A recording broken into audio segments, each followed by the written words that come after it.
Mr. Speaker, Senator Mr. Cayetano. President, it is indeed the right of any senator or speaker to decline. But traditionally, I think in my 18 years in Congress, this is only the third time that someone who gave a privileged speech declined. Having said that, I want to welcome our able lawyer, the lawyer of our Senate President and my lawyer to the Senate, former Justice Secretary and now Senator De Lima.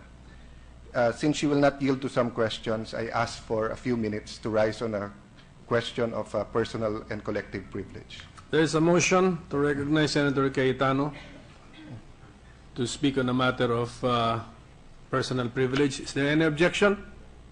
There being none, Senator Cayetano is recognized. Please proceed, sir. Mr. President, the good senator and former Justice Secretary talked about a new normal. Before we go to that point, let us go to the old normal. I don't live in a subdivision, just like President Duterte. I live in 209 Pasong Calabao Street, Bagumbayan, Taguig. So whatever our tricycle drivers, our vendors, kapitbahay namin, simbahan ng may Christian church, may Iglesia ni Cristo. So yung nangyayari sa kalye, nararamdaman namin mag-asawa. Of course, we're more privileged to have our security. My wife is the mayor of our city. But we do feel what is happening. Dati po, walang magawa ang tao sa pusher. Pag ang pusher na nampal ng tricycle driver, ang pusher na sa patay, sasampalin yung nandun sa monte o sakla o terembe, kung ang pusher may bodyguard pa na pulis, wala rin silang magawa kung ang isang ale na alas 5 ng umaga nagra-rush papasok ay bastusin ng mga halos tulog na dahil lasing pero nakadroga din sa kalye. Wala din pong magawa ang tao pag binabastos sila midnight, 1 o'clock, 2 o'clock, umiilag na lang or magte-text kahit natulog na yung tatay, tulog na yung asawa, gigisingin para sunduin lang yung anak. Minsan hindi pa papasukin pagka late ang activities sapagkat the reality is there was no security, walang safety sa bahay, no? And every now and then in any barangay you go to in Metro Manila and many highly urbanized cities around the country, magigising ka na lang kasi may ninakawan, bulong-bulungan na ni-rape.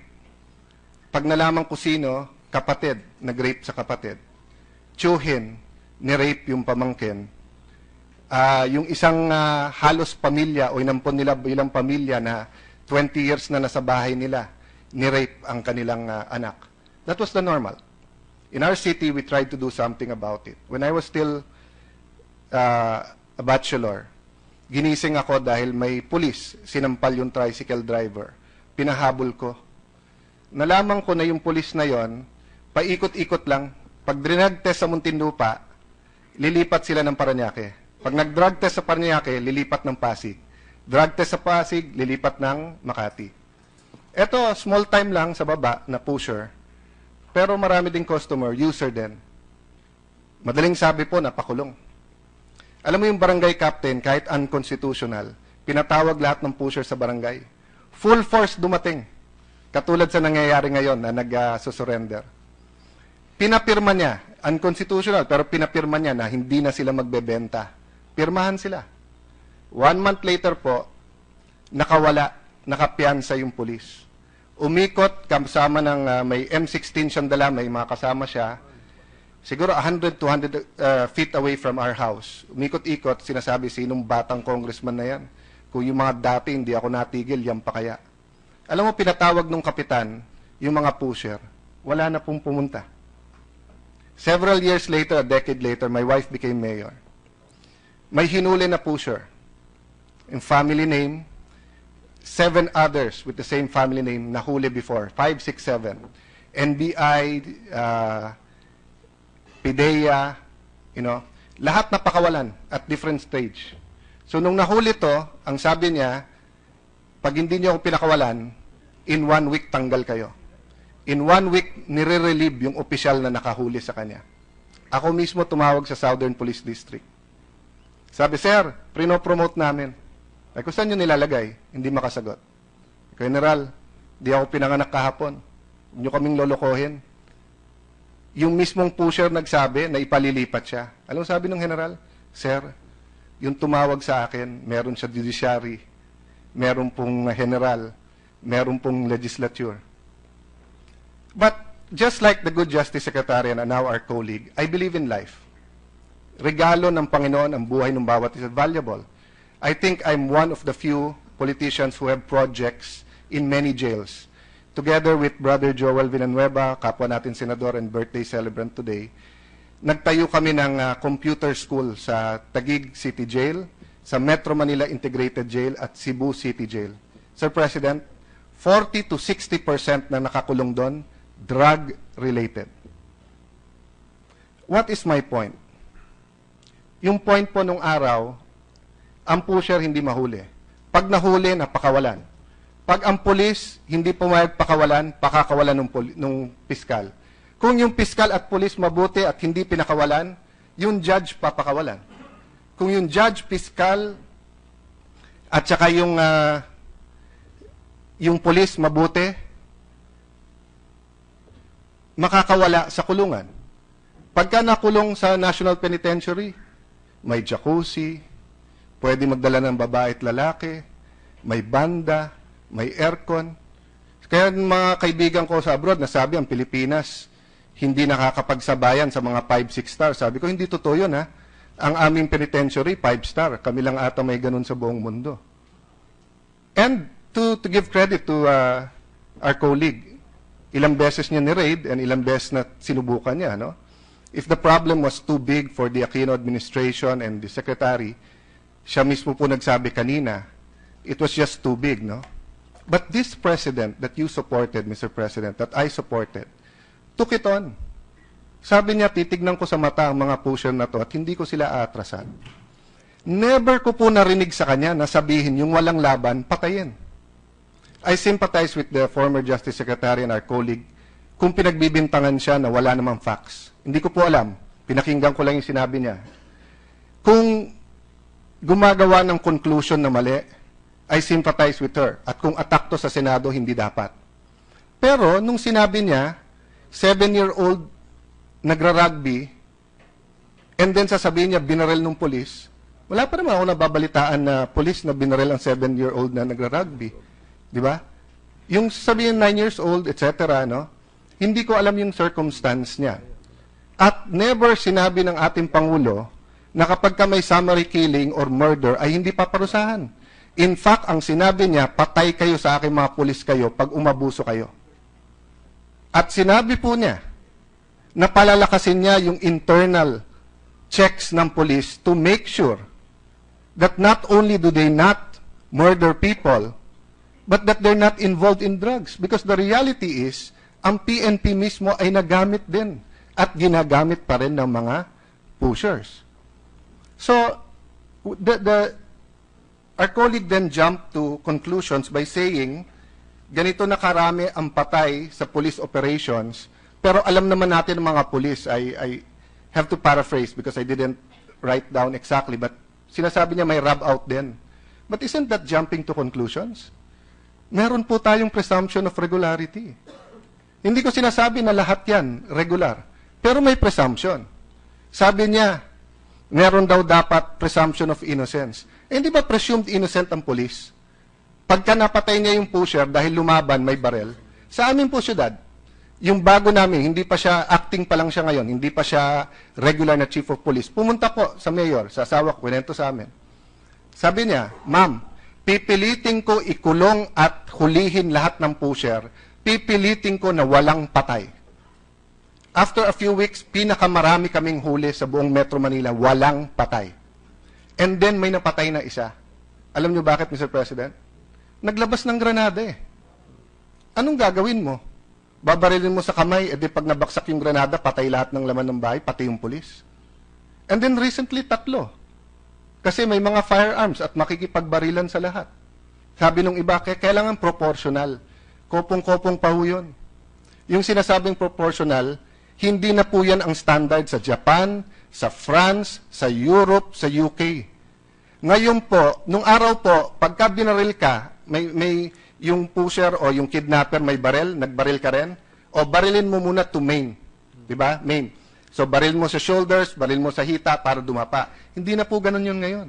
Right now, pag bumunot ka laban sa law enforcers, they can shoot and they can shoot to kill. Bakit?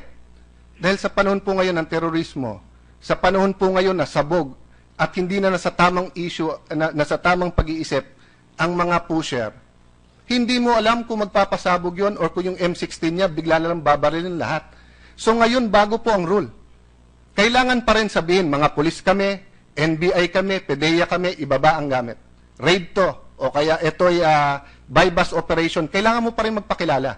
You have to give them an opportunity to surrender. Tama po tayo doon. At kung meron kayong mapakita na gano'n ang ginawa, na sumusurrender, at hindi pinayagan sumurrender pero baril, i-charge natin ng murder yung mga pulis. Pero kung wala, at spekulasyon lang yon, kawawa naman po mga pulis. Kung kailan sila may backup ngayon, kung kailan sila hindi kinukulit ng mga general, manghuli kayo, patay kayo sa amin. Kung kailan walang mga mayayaman na pusher ngayon na nagsasabi sa kanila, ang pulis walang abogado, kami may abogado. Marami pong hindi may alam, ang pulis, pagka nasuspinde o kinasuhan, walang sweldo, paano pakakainin ng pamilya? Pero ang pusher, lahat ng abogado pwede niyang i-hire. So, Mr. President, it is good and it is right to stand up and say, hey, hindi pwede vigilante, hindi pwede summary killings, hindi pwedeng murder. It is correct to stand up and say, police, make sure you follow the rules. Pero kung mali, na pagbibintangan mo ang ating dating Justice Secretary ng mali, mali din naman po siguro, pag nagagawan mo ng story ang mga pulis, nasasabihin mo ngayon, summary killings. Bakit po napakarami ng pinapatay ngayon? Actually po, hindi marami, konti pa eh. Kasi po, hindi ko sinasabi na kailangan mas maraming mapatay. Ang sinasabi ko, kailangan matigil ang droga at kailangan po mawala na ang ibang mga pusher. Bakit po? 3 million po ang pusher eh. Ang addict. So sabihin mo na po, sa bawat 1,000 addict, isang pusher. One pusher, 1,000 addicts. So you have 300,000 pushers. Ang problema po sa pushers, mahigit kalahati sa kanila, gumagamit din. At mahirap sa gumagamit, marami sa kanila armado. So kung ikaw ay gumagamit, ikaw ay pusher, ikaw ay durog, at bigla kang inanong barel, ang feeling mo, hindi pulis yun. Meron tayo during the campaign, Mr. President, kung alam mo, yung isa, tatay niya ang pinatay niya. Kasi ang nakita daw niya, nung nakasyabu siya, demonyo daw nakita niya. Di niya alam na tatay niya pinapatay niya. Demonyo daw. Sa amin pong twin town, pero yumaon na yung mga tao. Anak na nakadroga, binaril din ang sariling tatay. May katungkulan po yung tatay. That's the reality on the ground. No? So, what did our President say during the inauguration? Sabi niya, Commission on Human Rights, Congress, you do your job, I do mine. Di naman niya sinabi na wag mag-imbestiga ang Commission on Human Rights. Sinasabi niya, pag nag-imbestiga kayo, tama na muna media, ilabas niyo kung may conclusion na kayo. And dami-daming violation nung eleksyon Ang tinignan yung kwento ni Presidente, di ba? Nagkaroon pa sila ng ruling. Samantalang napakaklaro, he was telling a story 20 years ago. They could have come out with a decision that the mayor, we do not agree of how he said it, but this is an incident 20 years ago. So if I tell you a story now that was 20 years ago, and I'm just telling you, sasabihin ngayon ng Commission on Human Rights, I'm politically incorrect at mali ako, etc. Ganyan. They did not need to investigate. They just had to look at the President's answer. He was mayor at that time. The same thing that's happening now. We are making conclusions because it is an emotional issue. I do not know the facts about the death of the professor in Ateneo. I hope to God, I pray to God, and if I can do anything to catch the killer, count me in. I am also an Atenean. I heard that there is an element of robbery. Kung rob out yan, kung extrajudicial killing yan, by all means. Pero the way it is being blended and weaved by the media and by some human rights group is as if eto'y utos ng Pangulo at eto'y gusto ng Pangulo. May I direct your attention, ladies and gentlemen of the Senate, Mr. President at mga kababayan, to countries where there was a drug war, katulad ng Colombia. Nung nagsimula i-wipe out ang drug cartels, they turned on themselves. Marami sa vigilante killings dito ay siya din galing sa mga drug lords at sa mga drug rings in the area. Kasi sila may hawak ng ebidensya against each other. Sila magkalaban. Mismong sa mga pulis eh. Kung yung pulis, dating protector ng drugs, at dati naman pumapatay, kung ikaw yung pulis na yon, hindi mo unahan, papatayin mo na yung drug lord mo. Kasi baka pag nagsumbong ka pa kay presidente, pati ikaw, dali ka rin. Is the president excusing this? No. But this is an internationally known strategy that even international, I will not name them here, but international drug enforcement agencies promote intrigue among drug lords. Now, is it still murder? Yes. Should we still investigate it? Yes. But should we blame the administration and blame the police? Ngayon na ang mga drug lords hindi na monopoly, hindi nagkakaisa, ngayon na sila nagpapatayan, sasabihin po natin na kasalanan to ng presidente. You know, one peculiar statistic that I did not hear today is that there is a 13% drop in crime. Kasi ang tinitignan natin patay yung yung human rights or bleeding hearts, who I respect, who I help out, you come to my office, tutulungan ko kayo. Pero parati ko po sinasabi sa mga kaibigan ko na ganito ang pananaw, paano naman yung mga nag-overdose? Paano naman po yung 17 anyos, 16 anyos, solong anak, ang magulang nag-OFW, iniwan ang pamilya, makapag-aral lang, binentahan ng droga, nag-overdose, patay. O yun, wala sa radar nyo, wala sa human rights yun. O, paano naman yung isang barkada na binangga ng kotse kasi durog yung driver, patay silang lahat. O, wala rin naman sa radar yun eh. Wala rin naman sa summary killings yun eh. Di ba? So, I know you are equally as upset. Dahil tao din kayo eh. Meron din kayo mga kamag-anak kilala na involved sa droga eh. Na biktima din ng droga. No? So yes, let us confront these issues of killings. Let us invite the Chief PNP here. Let us ask him how they are monitoring the police. Let us ask him how they're investigating it. It's my 18th year. Alam mo, in a few weeks, we'll inaugurate only the second crime lab of the country. Panahon pa po ni Presidente Arroyo, sinisingit ko parati, trinatry ko isingit sa budget. Huwag po magagalit sa akin si Senator Ping. Hindi po pork barrel yon, kung hindi insertion or it is an advocacy that he also believes in, na magkaroon tayo ng crime lab. So, if there are some critics who said, bakit naman umpisa pa lang hearing na sa extrajudicial killing? Because there are many people suffering. Bakit hindi muna tayo mag-hearing na itaas ang sweldo ng pulis? Ba't hindi mo tayo mag-hearing kung paano protektahan ng mga piskal para hindi sila at the mercy of drug lords at may additional allowance sila, at kung kailangan nila ng equipment like bulletproof vest, kailangan nila yung opisina nila mas secure, ba't hindi yun ang una natin hearing? Crime labs. So, Mr. President, this is a democracy. Just because certain members of the administration are saying, hindi dapat ito unahin na Senate na investigasyon, that doesn't mean it's an attack on the Senate. It is freedom of speech. It is simply saying sa laki ng problema at dami ng problema, siguro, i-monitor natin, oversight sa human rights, pero in the same manner that our colleague is appealing, listen first, investigate first before judging her. Let me make the same appeal for our president. But actually, he doesn't need it eh. Let me make the same appeal for the PO1s of this country. Those who are making 15,000 pesos only when the cost of living is 25,000 to 35,000 in our major cities. Those PO1s who we tell, hulihin mo ang pusher. Those PO1s who we tell na pag may barel, labas mo rin baril mo, barilin mo rin. Those PO1s who sometimes come home in a casket, or kung hindi man sa casket in the old administrations, not just the Aquino administration, in many administrations, would come home, nilabanan ang sindikato, anong baon nila pag-uwi? Suspension. At sasabihin sa asawa, wala silang gagawin. So I'm not against investigations, Mr. President, but we have limited time. Napakalaki ng opportunity natin to build this nation. So it's up to each and every chairperson. And I believe in every one of you. Ano bang uunahin ninyo?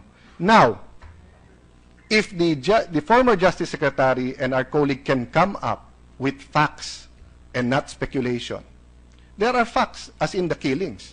But inimbestigahan din ba niya na isa to?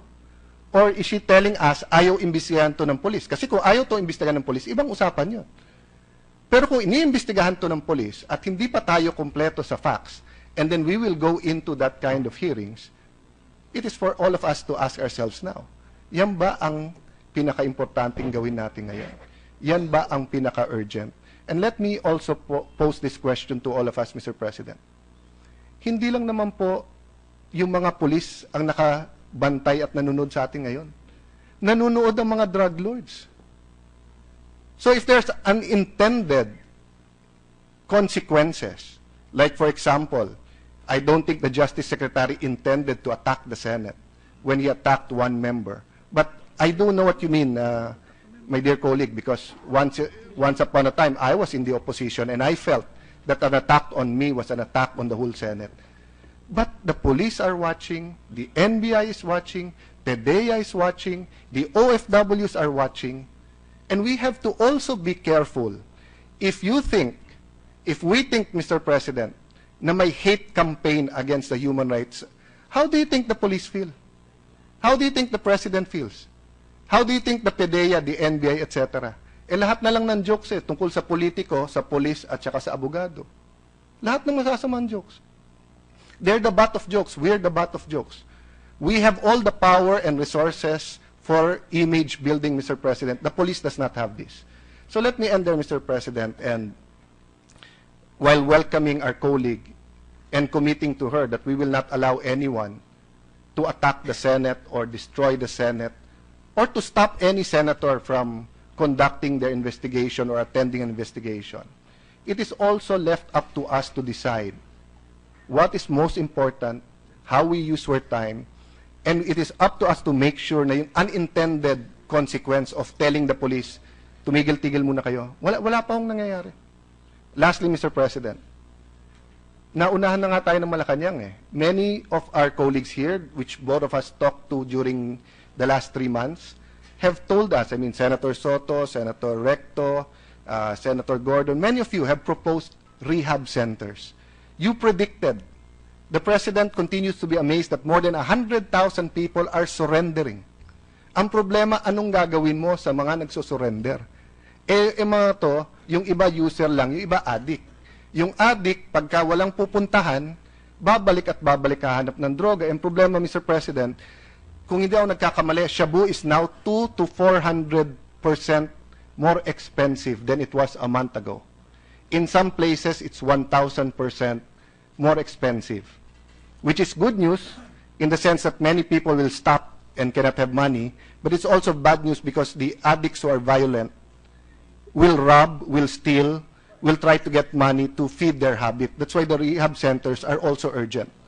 So these are the points that I'd like to attach to the speech of our colleague. Yes, let's stand up for human rights. Yes, let us not allow any unjustified killings. Yes, let us not accuse falsely or let us not accuse without a factual background any senator, but let's also not accuse the police, especially the PNP as an organization, of rub-outs until we have evidence. And when we do have evidence or we have a smoking gun or even just smoke, kung sasabihin natin where there's smoke, there's fire, let's isolate it. So if it was one event here in Pasay, one event in Davao, yun ang sabihin natin. Pero sabihin natin, yung mga polis, o alam naman na polis rub out, no? Galit tayo pag sabihin, lahat ng politiko corrupt Tapos we will do the same sa police. Anyway, Mr. President, I bid you a good afternoon and thank you for this opportunity. Thank you, Senator Cayetano. Mr. Senate President. What is the pleasure of Senator Ontiveros? Yes, maybe no. Mr. President, with the indulgence of the majority leader, may I also rise for a brief, on a brief matter of personal collective privilege in reflection to the recent matter of personal and collective privilege of the good Senator Cayetano. Perhaps, Mr. President, well, I will leave it to the two senators because I was about to interpellate Senator Cayetano, Mr. President. So, I'm very much interested in the, can the chair solicit the topics that were taken up. But if she would like to do a rejoinder of some sort, go ahead, and I will, if the gentleman from Taguig will yield, I will continue to interpellate him after she has spoken. Perhaps we can also dwell in what she has to say. Mr. President. so is that arrangement Mr. President, acceptable to Senator Cayetano? just as a matter of order, Yes. because once the person who spoke on personal and collective privilege sits down or yields the floor, his time is up and anyone can stand on a different matter. So if the lady would like to interpolate, I would gladly answer any questions as far as my ability allows. If not, and she wants to speak up, may I request that we finish the interpellation just as a matter of order, and then we can go to, then I will yield the floor. Majority Leader, can the chair solicit a minute motion for a minute suspension? I move to suspend, Mr. President. Minute suspension.